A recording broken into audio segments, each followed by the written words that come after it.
afternoon, everybody. This is Karen Martz and Freedom the Parrot, and you're probably wondering, what is that in the background? And we are investigating. So this is what beach renourishment looks like. So here's some heavy equipment down here, and so we've got these large pipes, and I guess I don't know if the sand goes through there and the water is a mixture. Probably so. I would think so. I've seen a couple beach renourishments over the years, but this is the first time that Freedom has experienced it. I only had him for about 4.5 years. Hey, Freedom. And so what happens is, well, let's take a look at the ocean real quick.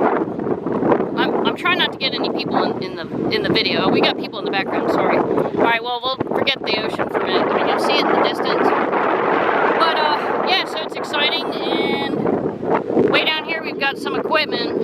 So I don't want to put anybody in the video that doesn't want to be, you know, that type of thing. And then if we look back, of course, you've got your COs and stuff like that, and they've got some equipment set up here.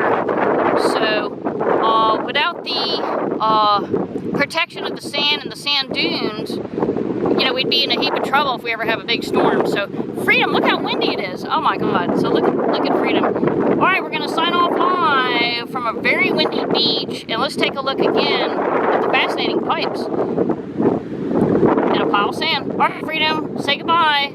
Bye, Freedom. All right, everybody, have a great day.